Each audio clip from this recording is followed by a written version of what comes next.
Fundur settur í borgarstjórn Reykjavíkur þriðjudaginn 5. maí 2015 og við göngum til fyrsta liðar og útsendri dagskrá sem umræðu nýjungar í velferðarþjónustu að beiðni allra flokka og til máls tekur borgarfulltrúi Björk Vilhelmsdóttir.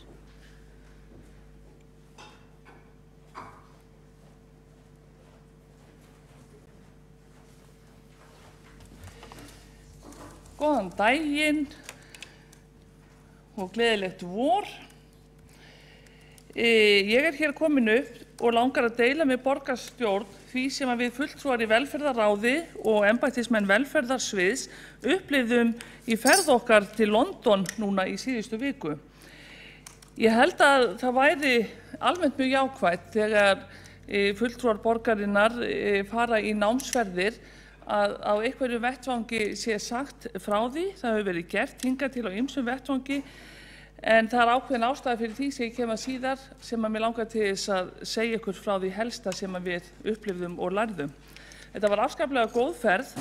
Hér eru aðrir úr þessari sömu ferð, borgarfulltrúarnir Áslaug María Friðriksdóttir og Greta Björg Egilsdóttir, en sem báðar sitja í velferðarráði. En svo ég segi bara örstutt hvað það sem stendur helst upp úr, þá það 5 þættir. Ég vil helst aldrei hafa þættina fleiri en 5 þannig að þetta sé skiljanlegt. Í London var það alveg sama hvert við fórum, það var alltaf verið að horfa til styrkleika fólksins sem verið var að sinna hverju sinni. Kannski það vegna þess að velferðar- og heilbrigðiskerfið hefur verið skorið niður 30% á síðastliðnum árum og hefur kerfið þess vegna ekki efni á því að velta sér upp úr veikleikum fólks. Það þarf því algjörlega að einbeita sér að styrkleikum hvers og eins og vinna með þá og ég svona sjálf allavega tengdi þetta við þennan mikla niðurskurð, fjárhagsniðurskurð.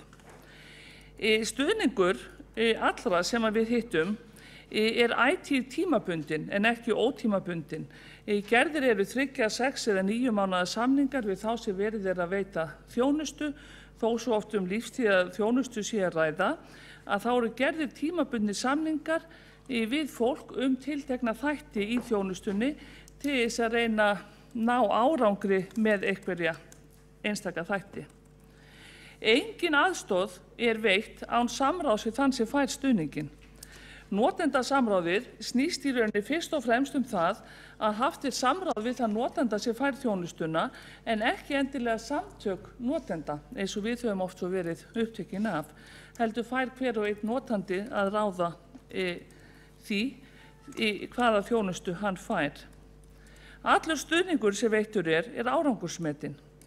Þjónustan útvistuð og því árangur mældur og engin stofnun fær samning áfram nema hann sýnir fram á árangur með sinn notendahóp. Þetta kallar á heilmikla skriffinnsku en hins vegar þetta sýna fram á hvað fjárfesting í velferðarþjónustu skilar miklu til samfélagsins. Og ætíð lögð áhersla á inngrip áður en vandi verður óyfirstíganlegur þannig að allar þessar velferðarstofnanir keppast svolítið að koma inn í mál á meðan þau eru á viðráðanlegu stigi. Þessir 5 þættir sem ég að nefna hér, það eru styrkleikarnir, tímabundin þjónusta, notendasamráð við þann sem fær þjónustuna, árangursmetinn stuðningur og snemmtæk inngrip. Allt þetta undir í rauninni yfirskriftinni stuðningur til sjálfstæðis. Íslenska velferðarlöggjöfin undir yfirskriftinni hjálp til sjálfshjálpar eins og það heitir í lögum 41/1990 félagsþjónustu sveitarfélaga. En á vissan hátt höfum við svolítið farið frá því, finnst mér, að tala nógu mikið mikilvægi þess að öll velferðarþjónusta taki enda og verði með til sjálfstæðis eða sjálfshjálpar.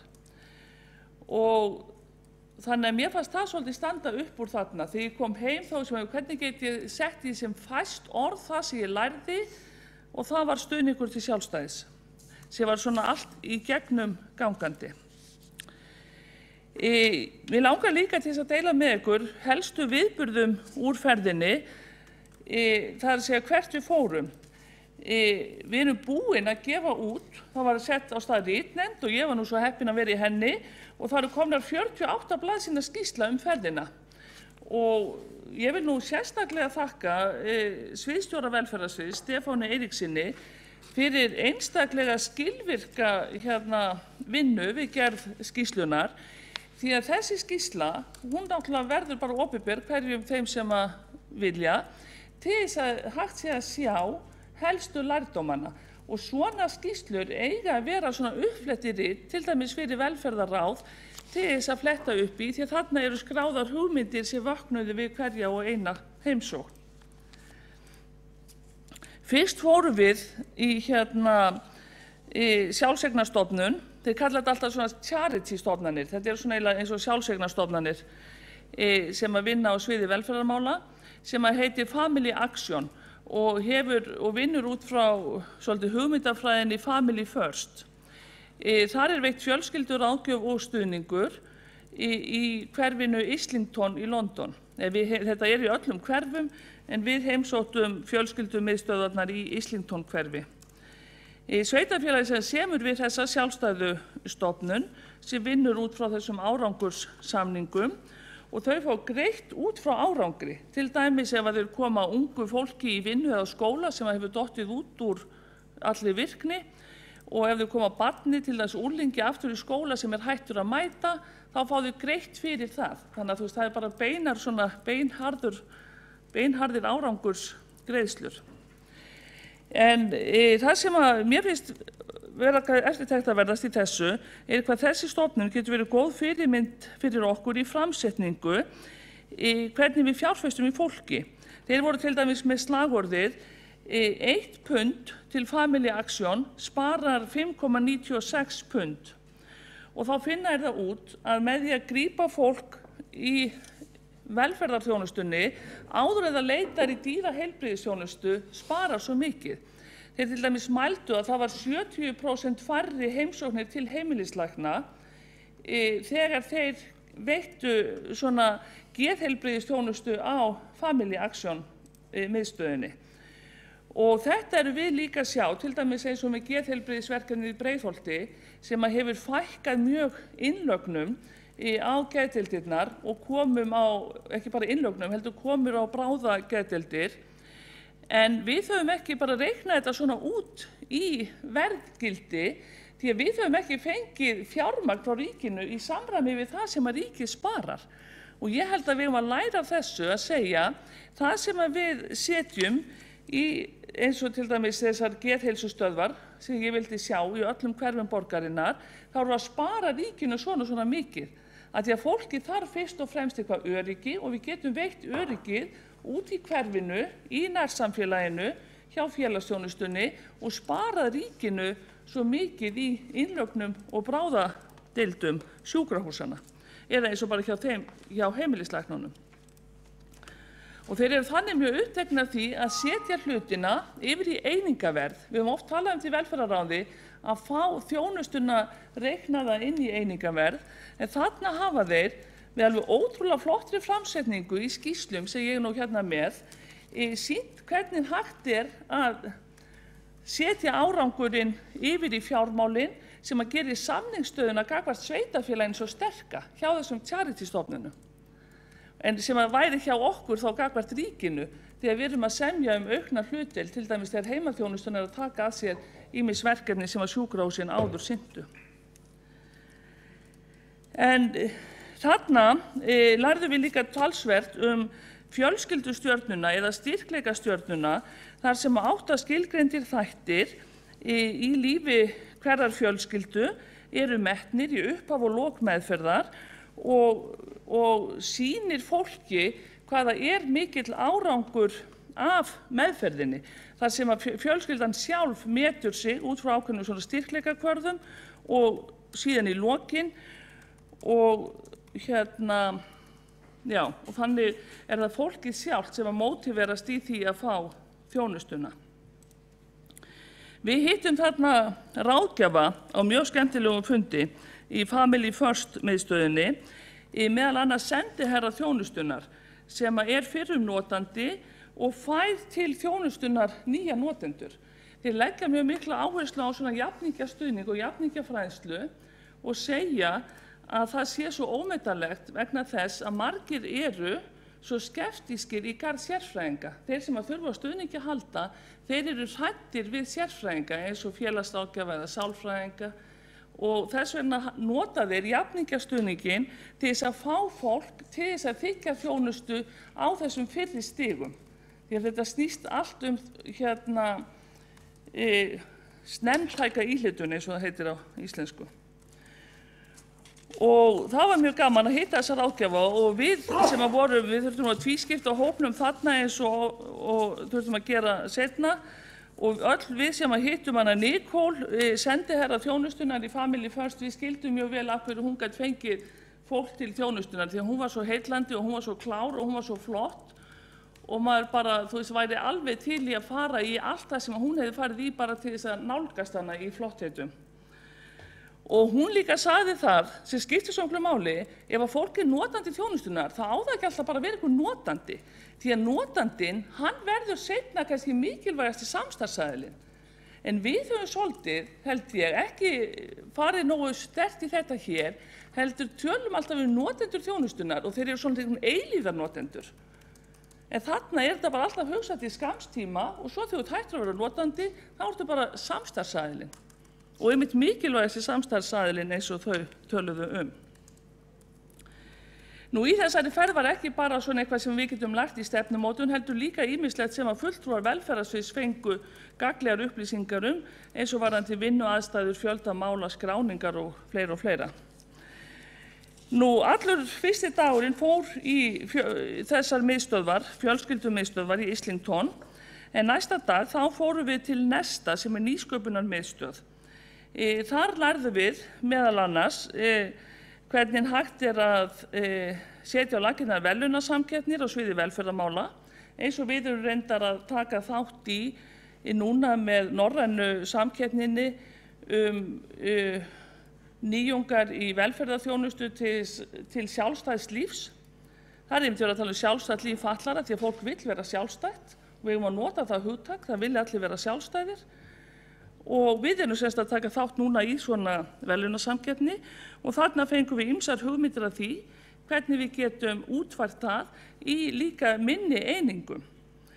Og þeir segja að grundvöllur þess að taka þátt í svona verðlaunasamkeppni einhverjar tilteknar lausnir notendasamráðið. Því að eldra fólk þarf alveg að skilgreina til dæmis þarfir eldra fólks áður en við setjum það í samkeppni hvað á að leysa. Við getum ekki ákveðið að láta einhverja sérfræðinga útbúa þarfalistan eða kröfulýsingarnar. Það verður alltaf að vera notandinn sem að býr til kröfulýsingarnar. Næst fórum við á stað sem að heitir þennan sama dag, þetta var svona fyrir og eftir hádegiprógram, sem heit Social Care Institute for Excellence, sem að stofnun sem miðlar bestu þekkingu innan velferðarþjónustunnar til að tryggja að fólk fái bestu þjónustu út frá þörfum sínum. Þessi stofnun var fengin til þess að leiða inn í nýju félagsmálalöggjöfina, eða ekki félagsmála, velferðarlöggjöfina, sem samþykkt var á breska þinginu árið 2014 og heitir Care Act. Þessi nýja velferðarlöggjöf, hún samþættir félagsþjónustu og heilbrigðisþjónustu og þessi stofnun, Social Care Institute for Excellence, hún sem sagt býr til svona best practice og útdeilir til allra þjónustusvæða. Þannig að allir sem eru að framkvæma nýju löggjöfina hafa svolítið eitt stað til þess að leita til upp á að fá hugmyndir af því hvernig eigi að útfæra þessa löggjöf sem talsvert einstaklingsmiðuð út frá einmitt notendasamráði og að hjálpa fólki til þess að lifa sjálfstæðu lífi. Þar aftur líka lögð mikil áhersla á jafningjastuðning og jafningjafræðslu og lykil hugtökin hjá þeim voru að við eigum að deila sharing power og sharing experience. Að við eigum að deila sem sagt Það á aldrei að vera sá sem að hefur valdið og sá sem að þiggur þjónustu eða þiggur stuðning. Það á alltaf að deila stuðningi og deila völdum. Hvað er klukkan? Hún er kannski, nei, hún er þarna. Síðasta daginn, þá var hópnum tvískipt og ég var í hópnum sem fór og heimsótti MERS sem heimaþjónustufyrirtæki og þeir eru að standa frammi fyrir því sama og flest öll önnur vestræn lönd að það er mjög mikil aukin eftirspurn eftir heimaþjónustu en færri og færri sem að vilja vinna við þetta sama fag. Og þarna voru mikið af ýmsum praktískum upplýsingum veittar hvernig við getum stutt starfsmannahópinn þannig að það sé skemmtilegt að vinna í heimaþjónustu, hvernig notendasamráðið getur leitt til þess að vinnulagið breytist, að við ekki ákveða fyrirfram að hvort það eigi að vera hálftími, korters eða 2 tíma innlit hjá fólki, heldur eigum við bara að gera það breytilegt og margt skemmtilegt sem að við upplifðum þarna. En hinn hópurinn hann fór í fjölskyldumiðstöðina Pengreen í bænum Korby sem 65.000 manna bær. Og Pengreen sem fjölskyldumiðstöð sem samansett af félagsþjónustu sveitarfélagsins, heilbrigðisþjónustunni sem sem á vegum ríkisins, þarna National Health Services, og skólayfirvöld bæjarins eru einnig inn í þessari fjölskyldumiðstöð. Þarna ekki leikskóli, fullorðinsfræðsla og heilsugæsla, allt í sama húsnæðinu og þar vinna saman sérfræðingar, foreldrar og sjálfboðaliðar í þessum jafningjastuðningi sem svo mikið lögð áhersla á. Og þarna skiptir líka máli að veita þjónustuna á gólfinu. Þetta svolítið sama og Nicole Leitz-Most sem nú formaður hverfisráðs Breiðholts hefur verið að gera í leikskólanum Ösp og hefur fengið talsverða viðurkenningu fyrir þar sem einmitt öll fullorðinsfræðslan til foreldrana þó að sé íslenskukennsla eða kennsla í foreldrafærni fer fram í leikskólanum, þess á vettvangi barnsins.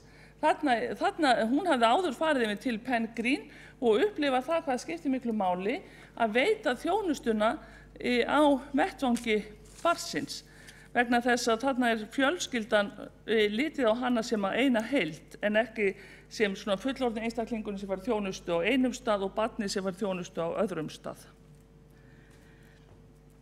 Nú þetta það allra helsta sem mér langaði að deila með borgarstjórn úr þessari góðu ferð. Þessa ferð hefur verið talsvert rætt í fjölmiðlum. Útvarp Saga tók sig til og byrjaði umfjöllun þessa ferð og þegar það fréttist að það væru 20 manns að fara í þessa ferð að þá bara fór svona ákveðin hópur þar á flug og úrvarð urðu heilmiklar gróusögur þar sem sagt var að þessi ferð kostaði 20 milljónir. Þetta var nú aðeins skemmtiferð Samfylkingar og eitthvað fleira. Það var nú gott ef hún hefði yfir að ráða 20 manns í velferðarmálum í Reykjavík, Samfylkingin ein og sér. En svo var náttúrulega sjálfsögðu ekki. Ég hafði sjálf upplýst á útvarpi Sögu að þessi ferð kostaði ríflega 3 milljónir. En loka uppgjör hefur ekki farið fram. En ég veit að núna að hún verður líklega 3,5 milljón. En þarna var þetta orðið að 20 milljón króna ferð og allt gert mjög tortryggilegt að við þyrftum mörg að fara. En ég vona það að með þessari yfirferð og það átti borgarstjórn sig á því hversu mikilvægt það fyrir einmitt kjörna fulltrúa og embættismenn að upplifa eitthvað saman. Því að það lykill að því að við getum innleitt breytingar að við séum samstíga í að fá nýjar hugmyndir. Því að þá getum við einmitt deilt þeirri reynslu og verið jafningjar, verið á sama stað og breytt hlutum til hins betra fyrir íbúa borgarinnar. Og ég alveg viss það að þessar áherslur að horfa einungis til styrkleika fólksins, veita stuðninginn tímabundið, veita enga aðstoð án samráðs við þann sem fær hana, árangursmeta stuðninginn og leggja áherslu á þjónustu sem fyrst, að það sé allt eitthvað sem að velferðarþjónustan í Reykjavík getur lagt af. Takk. Björk Vilhelmsdóttir borgarfulltrúi hefur lokið máli sínu og Greta Björg Egilsdóttir borgarfulltrúi er næsta mælendaskrá.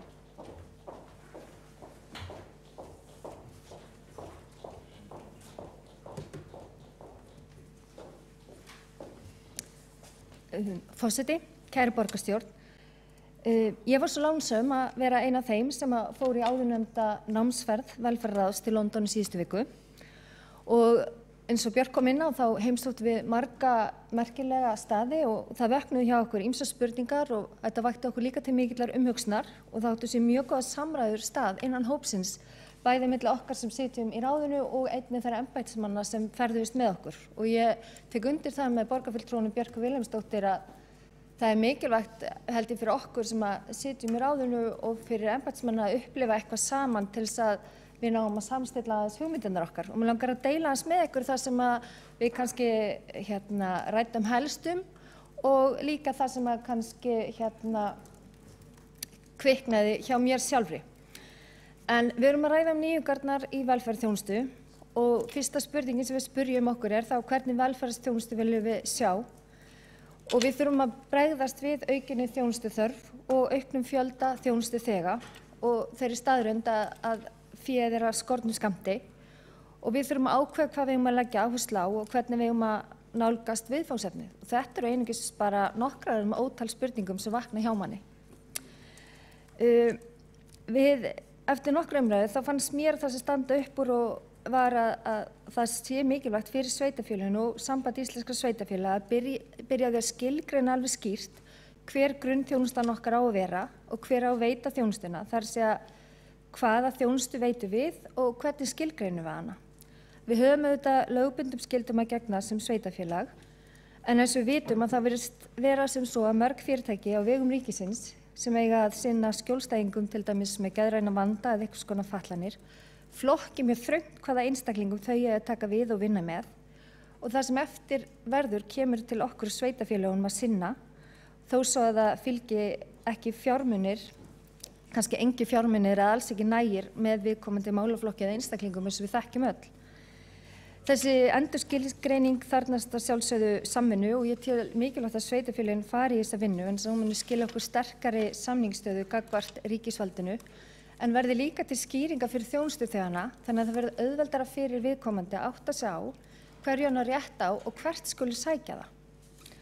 Það er mín persónulega skoðun að við eigum að leggja áherslu á gæði þjónustunnar í stað magnsins og þess vegna sé mikilvægt fyrir okkur að skilgreina hvernig þjónustu við viljum veita og hverju þurfum mest á hana að halda. Mér fannst mjög athyglisvert að heyrða því að í Danmörku þá væri heimaþjónusta skilgreind mjög skilmerkilega til dæmis að þú væri með 2 herbergja íbúð og þá ættir þú rétt á 54 mínútum í þrif einu sinni viku. Þetta er nú kannski full þröng skilgreining finnst mörgum en þetta er kannski eitthvað sem við getum haft svona bak við eyra þegar við erum að móta okkar þjónustu. Það sem ég fannst standa upp úr eins og borgarfulltrúin Björk Vilhelmsdóttir kom inn á áðan að það er mikilvægt að við hugsum þjónustuna út frá því sem er best fyrir einstaklingin og það er mikilvægt að við getum unnið heildstætt með einstaklingnum og fjölskyldum þeirra þegar vandamálin koma upp og stutt við þá í nánasta umhverfi sínu. Þetta fannst mér skína mjög vel í gegn þegar við heimsóttum góðgerðarsamtökin Family Action en þau vinna markvisst með börnum upp að 19 ára aldri og fjölskyldum þeirra. Hjá þeim er eins og sagði lögð mikil áhersla á að sinna barninu í sínu nánasta umhverfi og þau vinna mjög ákveðið og þétt með barninu og fjölskyldum þess í 6-9 mánuði. Families First veita fjölskyldunum leiðsögn og tengingu við þá aðila sem þarfnast aðstoða frá og koma á samvinnu milli mismunandi aðila eins og sálfræðinga, kennara og skóla en eftir 6-9 mánuði er komið að viðkomandi fjölskyldu að láta reyna á það sem að þau hafa tileinkað sér á þessum tíma og þetta segja þau að það sé mikilvægt til þess að fjölskyldunar og einstaklingarnir verða ekki óháður þeim og það sé skýrt hvar ábyrgðin liggi.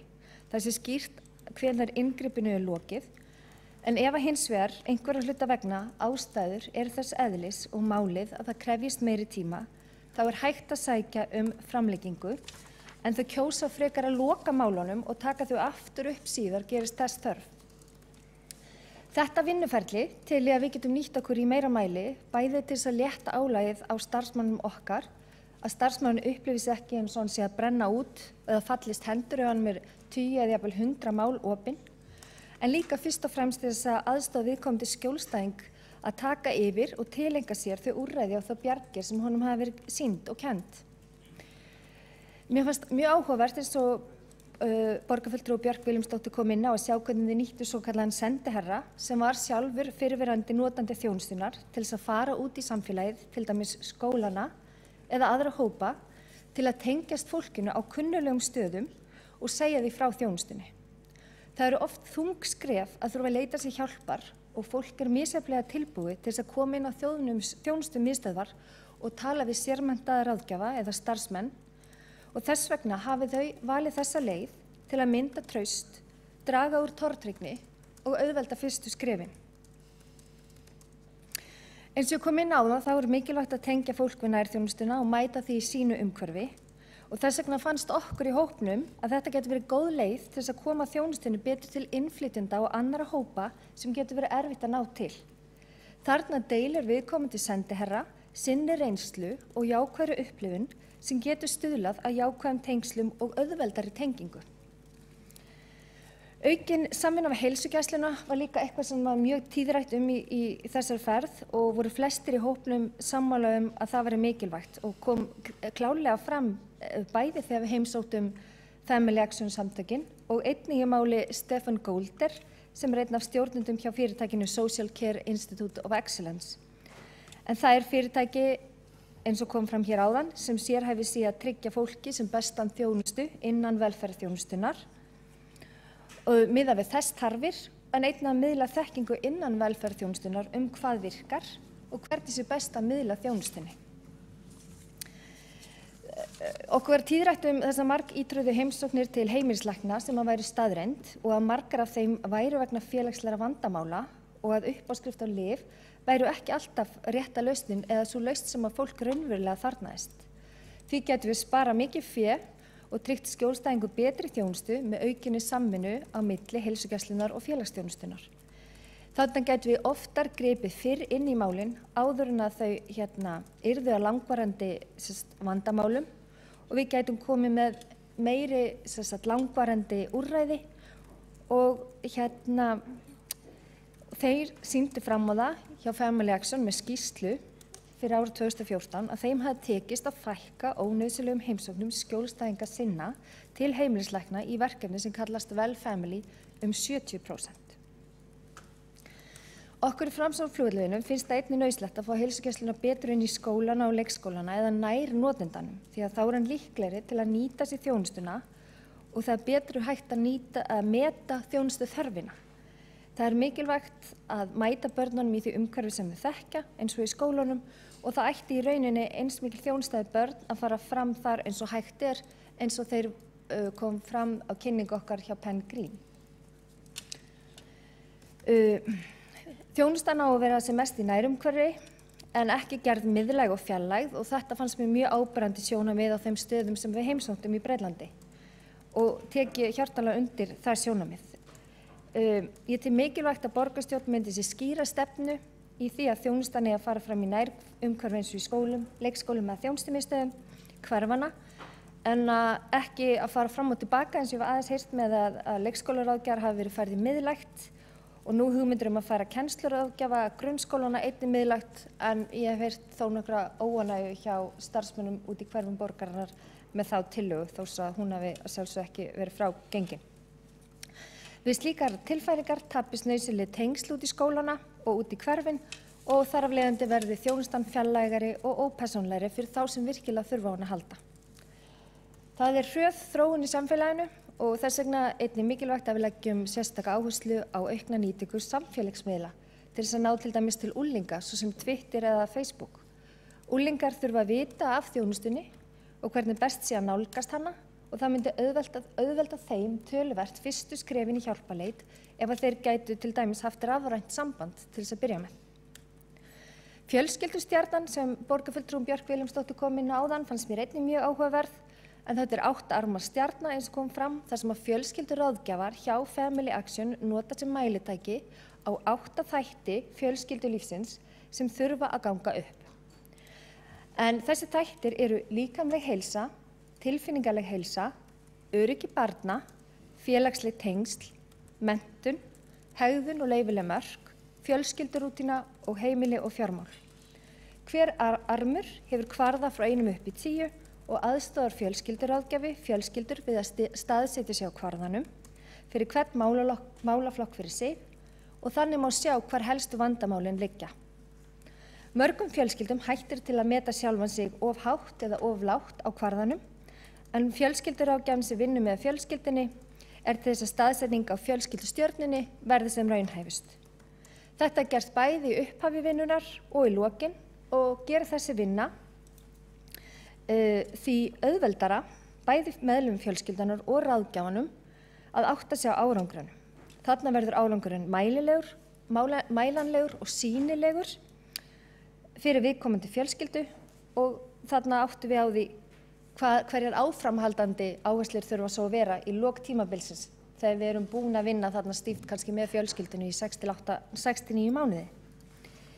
Þetta er eitthvað sem við getum tilenga okkur hérna í starfinu hjá okkur hérna í Reykjavík með fjölskyldum sem mælitæki á árangur og sem tæki til þess að átta okkur betur á því á hvaða sviðum fjölskyldan þarnast helst aðstoðar.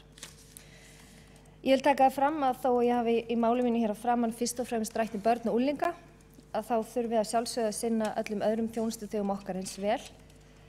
En ástæðan fyrir því að tók börn og unglinga fyrir sérstaklega er svo að við sammældumst það í velferðarráði að árið 2015 yrði ár barna og unglinga.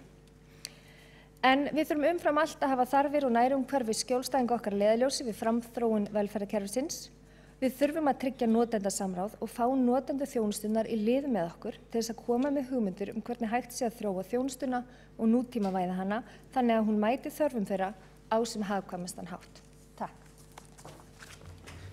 Borgarfulltrúi Greta Björk Egilsdóttir hefur lokið máli sínu og það er Áslaug Friðriksdóttir, borgarfulltrúi næst á mælendaskrá.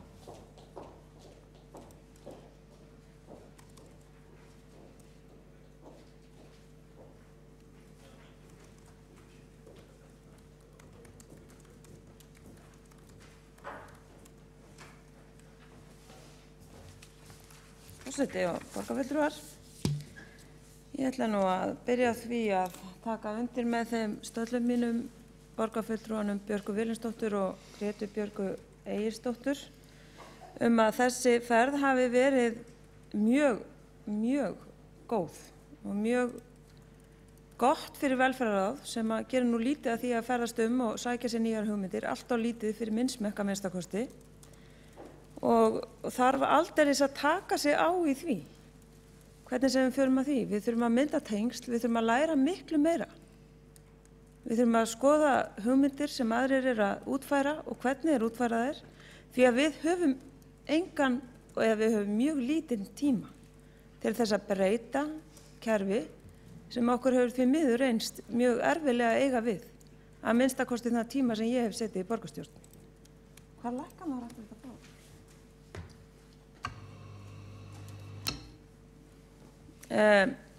Ég ætla nú ekki að fara að endurtaka það sem þær sögðu hér áðan og bara taka undir með þeim. Það var margt mjög áhugavert sem framkom, sérstaklega hvernig, auðvitað bara þessar nýju leiðir sem við höfum ekki séð í þjónustunni hér. Það sem mér kannski fannst, það sem ég kannski get bætt við það sem framkom hjá þeim var að mikið var rætt að normalisera velferðarþjónustu. Það var talað að það væri, hugmyndafræðin væri rauninni sú að gera hana það almenna að hún væri bara eins og að bara fara til læknis eða hún væri ekki feimnismál. Það væri ekkert feimnismál að fara og leita sér aðstoðar vegna hegðunarvandamála eða einhverja annarra vandamála sem fólk að glíma við. Þetta hefur við margoft rætt. Þetta er gríðarlega mikilvægt atriði. Það er gríðarlega mikilvægt að fá fólk til þess, fólk sjálft til þess að stíga fyrstu skrefin í áttina á að leita sér hjálpar. Við höfum það hlutverk og eigum að rækja það hlutverk miklu betur að opna á dyrnar sem fólki getur gengið að opna á upplýsingar, opna á aðgengi að þeim þjónustu sem hægt að nýta sér. Þannig að það fara ekkert á milli mála að það sé auðvelt að leita sér hjálpar og það sé skýrt hvar ég veit hana.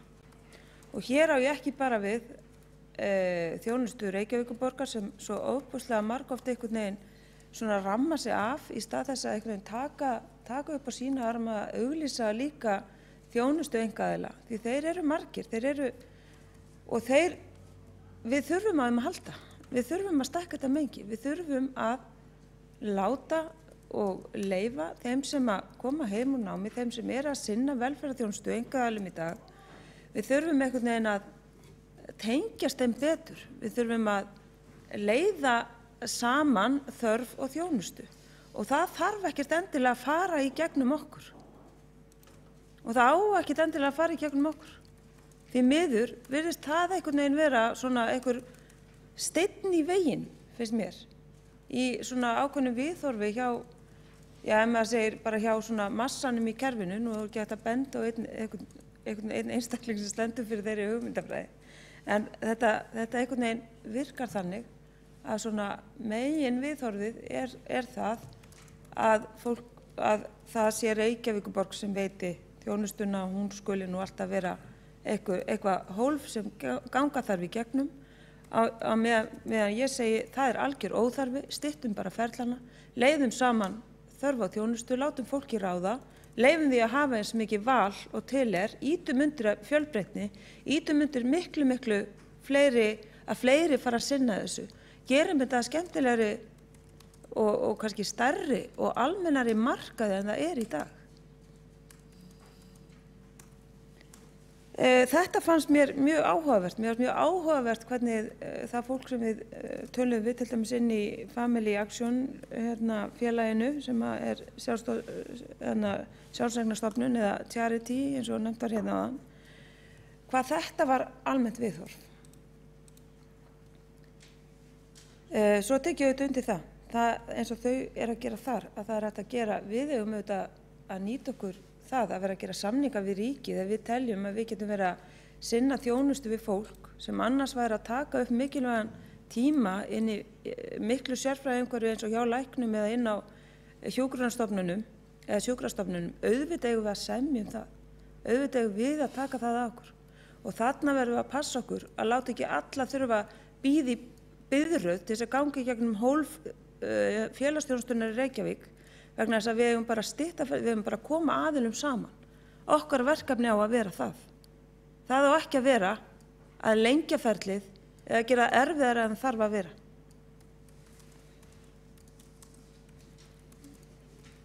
Það var alveg frábært að hitta þessa svokölluðu sendiherra eða sjálfboðaliða sem að vinna út í feltinu. Það var fólk sem maður einhvern veginn bara, þetta var í rauninni fólk sem maður myndi aldrei giska á að væri að vinna við eitthvað félagsþjónustu eða eitthvað slíkt, eða eitthvað opinbert starf.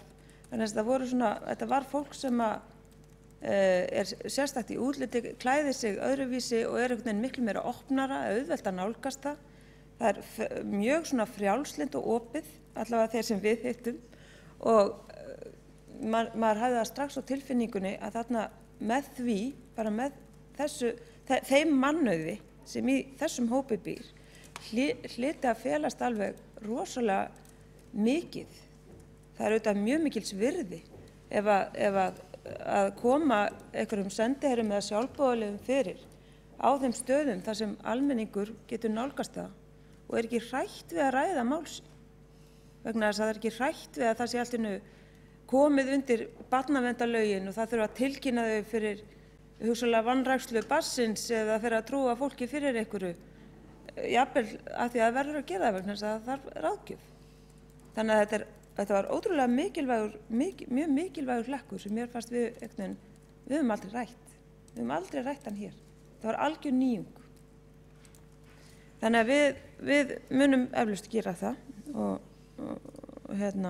vonandi.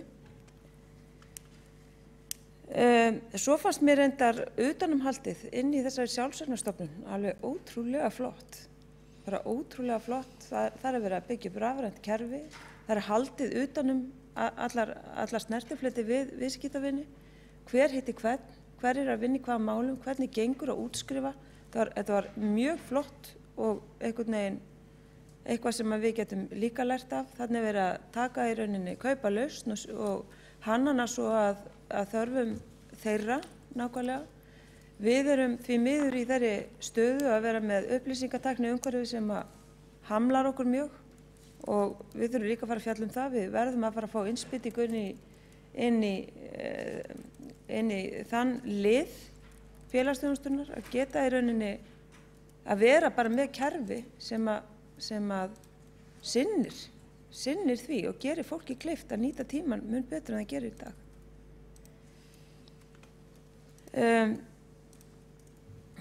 Svo var það heimsóknin til félagsins sem heitir Nesta sem var stofnað sem opinber stofnun á sínum tíma en breytt fyrir 4 árum held ég yfir í bara sjálfstæðastofnun eða sjálfstæðastofnun og síðan þá hefur stækkað verulega, tekið fleiri verkefni og alls ekki eins og margir myndu segja leið og náttúrulega fara ekki þennan leið og því náttúrulega opinberri keypt undan því, þá myndi það náttúrulega lognast út af. Það var alls ekki sagan. Þetta var orðið mjög sterkt félag með alþjóðleg tengsl, eitthvað sem félag sem við höfum að setja okkur í samband við og læra af og jafnvel taka þátt í einhverjum verkefnum með. Þar eins og búið að lýsa, þetta auðvitað, þar var svona verið að tala svona hvetjandi aðferðir til þess að ná fram hugmyndum, vera með alls konar hugmyndatorg og hugmyndasamkeppnir lausnir og meginmálið eða aðalmálið þar var í rauninni það verkefni að finna þá sem hafa hugmyndir, kreatív hugmyndir, öðruvísi hugmyndir en við höfum kannski í starfsfólkinu inn í geirunum sem verið að vinna með og reyna að leiða það að í rauninni því að taka þátt í breytingum. Það er nákvæmlega það sem Reykjavík þarf að gera. Og við höfum kannski 5 ár. Við höfum 5 ár til að gera grundvallar breytingar á félagsþjónustu í Reykjavík. Grundvallar breytingar. Og til þess verðum við að nýta svona hugmyndir. Við verðum að gera tilraunir eins og vindurinn. Því miður er ekki nóg og það er hlægilegt að vera að tala hérna eitt tilraunaverkefni í sambandi við velferðartækni. Það er allt of lítið. Við hefum átt að setja miklu meiri kraft í þetta. Við lögðum það til hér hérna í desembermánuði síðastliðnum að það er gert. En það vottar ekkit á neinu slíku, það var reyndar því að vísað áfram inn í velferðarráð og við munum leggja þá tillögu aftur fram hér á eftir. Þannig að ég get ekki séð að neitt sé að gerast og menn séu að benda alltaf á þetta eina verkefni sem á að setja geislabauginn á hausinn á því sko. Það er ekki nóg. Það er bara ekki nóg. Það sem mér fannst að síðustu alveg gríðarlega skemmtileg svona nálgun var hérna inni einmitt þegar við hlustum á fyrirlestra inn í félaginu Nesta var að það var verið að velta fyrir sér hvernig störf framtíðarinnar verða og hvað þarf til þess að vinna sér störf. Og það var í raun og veru verið að benda á að jafnvel þó einhver komið með prófskírteini og hérna alls konar námskeið og geti lagt það fram fyrir þig sko og hann hafi náð hinn og þessu, þá er það ekkit endilega það sem þarf inn á vinnustofuna. Það er ekkit það sem þarf. Það þarf að horfa í samskiptatækni, það þarf að horfa í upplýsingaumhverfið, það þarf að horfa allt öðruvísi á vinnustæðina en við gerum. Við þurfum að fara í miklu meiri greining á því hvernig við getum bætt starfsumhverfið á þessum stöðum og hvernig við getum gert fólkinu kleift að koma með meira skapandi hugsun inn í starfið. Auðvitað þurfum við að fá fleiri að. Það er bara verkefni sem verður að fara að vinna. En þetta var gríðarlega mikilvægt og við þurfum líka að fara að bjóða og það er bara þannig. Nú hlustaði ég nú á viðtalið að það veri bara í morgun eða hvort það veri í gær en ég meina við erum að sjá sko inn í bara heilbrigðisstéttirnar og örugglega stéttirnar okkar líka nú ef ég enga sérstaklega greiningu á því En meðalaldurinn orðinn verulega hár. Hann komin yfir 50, 58 eitthvað staðar. Þetta náttúrulega, þetta þarf líka að breytast. Þetta segir okkur bara það að störfin eru ekki aðlaðandi. Þau eru ekki aðlaðandi fyrir ungt fólk. Við þurfum að fara að horfa á það. Við þurfum að fara að horfa á það hvernig við gerum starfsstöðvar til dæmis hjá velferðarþjónustunni og mjög mikilvægt að gera það þar því þar þurfum við fjöldan inn. Þar þurfum við að skapa störf og tækifæri fyrir fólk til að taka sér vinnu, hvort sem það eru einkaaðilar eða opinberi aðilar, hvað sem skiptir ekki máli. Það þarf bara að opna á það að fólk geti komið inn með nýjungar, unnið eftir þeim og gert þessa staði að aðlaðandi vinnustöðum fyrir ungt fólk. Þeir eru það því miður ekki í dag. Og svona að ganni að því, ég las nú líka daginn var að lesa ungt fólk og hvernig í rauninni, í hvernig aðstæðum það vildi helst vinna. Og það líka mjög mikilvægt að við förum aðeins í gegnum það. Ungt fólk vill vinna í umhverfi þar sem það finnur að það vinni í teymi sem hefur sem að færa að ráða miklu hvað gerist inn á vinnustæðum. Það vill vinna í teymi sem vinnur saman, ekkert endilega sé einhver sem veit nákvæmlega hvernig það á að gera, ekki einn yfirmaður sem að rétti þér bara eitthvað verklag og þú ert að fara eftir því og svo ekki söguna meir. Heldur að það sé miklu, miklu meiri samskipti og þau séu miklu, miklu svona óhefðbundnari en þau eru í dag. Og þetta eitthvað sem við þurfum að skoða og þess vegna, svo ég kynni bara hér þá tillögu sem reyndar undir næsta lið, en þess vegna leggjum við hana fram aftur vegna þess að hún mjög skyld því sem talað var í ferðinni og við lærðum við höfum ekkert tíma til þess að bíða lengur.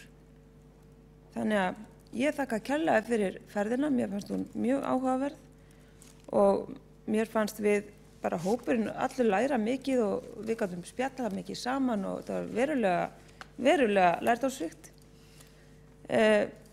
Og svo bara held ég áfram bara undir næsta lið. Borgarfulltrúi Áslaug Friðriksdóttir hefur lokið máli sínu og þá Björk Vilhelmsdóttir borgarfulltrúi næsta mælendaskrá.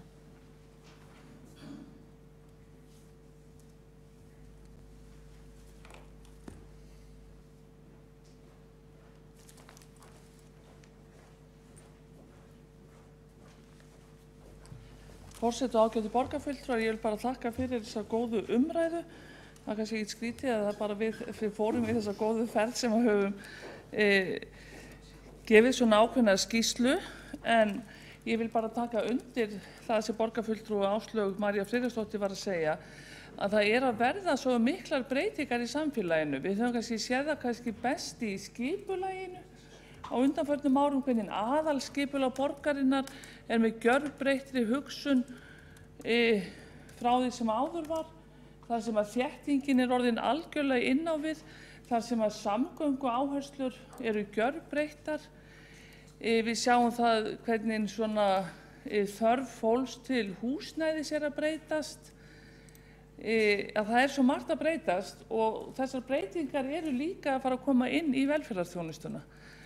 Og það var það sem kannski við upplifum svo sterkt, að Bretar sem eru eins og aðrar Evrópuþjóðir eldri en við lýðfræðilega, þar öldrunin komin miklu nær þeim í tíma, þar vandinn við að fá fólk í hefðbundin velferðarstörf orðin miklu nær þeim en við erum að fást við. En allt þetta sýndi hvað í rauninni við þurfum að búa til svona aðalskipulag í velferðarmálum og skólamálum. Og nú ég kannski bara aðeins að hugsa upp á þetta, ég held að við eigum að búa til svona aðalskipulagshóp í þessum þjónustu þáttum borgarinnar. Þá ég að tala svona almennu þjónustu þáttum. Því að þegar ég fyrir að hugsa breytingarnar sem eru á aðalskipulaginu núna versus aðalskipulagið kannski bara þar síðasta, þá það svo mikil bylting að við þurfum að búa til aðalskipulag í þjónustu borgar. Við til dæmis gerðum það síðast þegar vorum að móta stefnu í málefnum eldri borgara. Hún átti að heita fyrst þjónustustefna. Við ákveðum að taka út þjónustuþáttinn og köllum það bara stefna í málefnum eldri borgara. Því við viljum ekki eldri borgarar upplifi það að þeir séu allir þjónustuþegar. Þeir eiga ekki að vera það. Þeir eru bara auðlindi í samfélaginu. Þannig að við erum að fara í gegnum mikla breytingar og það eru aukna kröfur með fjölda þeirra sem eru til dæmis að verða eldri eða búa við ýmiss konar sjúkdóma sem orðið með auðvelt að greina og þú veist það ekki hægt að hafa bara einhvern rétt í tengslum við einhverja sjúkdóma, það verður að vera út frá einhverjari þörf og fleira, þannig að það margt sem við erum að fara í gegnum og þess vegna tekið undir það að við þurfum að fara kannski oftar velferðarráð, ekki fara bara annað hvert kjörtímabil eins og við höfum gert kannski undanfarið heldur að minnstakosti á hverju og til þess að fá að sjá nýjungar til þess að mæta þeim áskorunum sem eru yfir höfði okkar.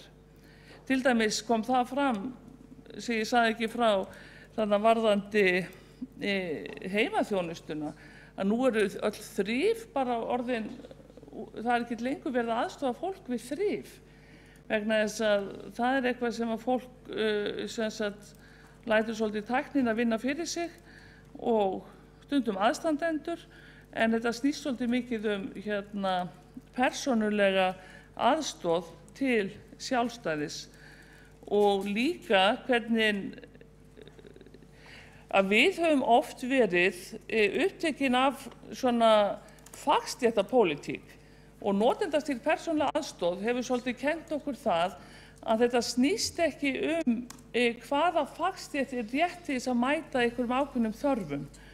Þroskaþjálfar eiga ekki bara að mæta þessum þörfum og félagsáðgjafar þessum og sálfræðingar þessum, heldur snýst þetta það að þjálfa fólk í félagsfærni, í sjálfstrausti og sjálfsvirðingu og þá virðingu fyrir öðrum leið til þess að mæta öðru fólki og þetta, mér fannst öll þessi ferð, hún snerist líka svolítið valdeflingu hins venjulega manns á kostnað sérfræðivæðingar. Þannig að eins og við vorum að tala eins og ég vil kalla það bara stuðning til sjálfstæðis, þá snýst það ekki að allir þurfa á sérfræðingum að halda, heldur eigum að valdefla allt venjulegt fólk, gefa því valdið, eins og við vorum að tala sharing power og experiences, að við eigum að deila því sem við getum og ekki horfa út frá fagstéttum.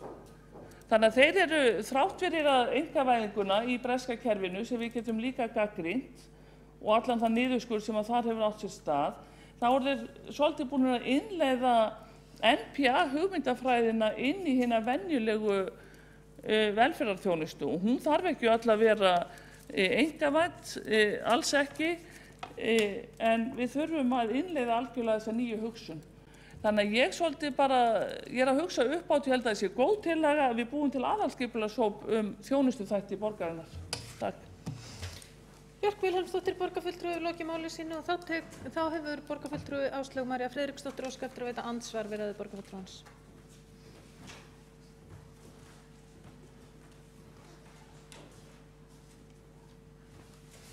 Forseti, borgarfulltrúar. Já, þetta eiginlega svona kannski frekar einhvers konar meðsvar því að ég held að það sé mjög góð hugmynd að nota aðalskipulagið og það ágætu breytingar sem að þar urðu meðal annars með þéttingu byggðarinnar og í samgöngumálunum til þess að fara að horfa aðeins öðruvísi á félagsþjónustuna. Nú það auðvitað svo að við erum að fara mjög margar ferðir á dag. Við erum 20% íbúana að nýta félagsþjónustuna og ég meina það eru hátt í 4.000 með heimaþjónustu og með heimahjúkrun eru 2.500 og þú veist fjöldi samskipta við eitthvað sérfræðing eru 200.000 á ári. Það hlýtur að vera hægt að finna einhvern, við eigum að vinna með allt þetta, við eigum að horfa aðeins öðruvísi á þetta og ég bara fagna mjög þessari hugmynd borgarfulltrúa Bjarkar Vilhelmsdóttur og bara lýsi okkur sjálfstæðismenn reiðubúna í umræður hana. Ásta María Friðriksdóttir hefur lokið við að veita andsvar. Þá andsvörum lokið og umræðu þennan lið.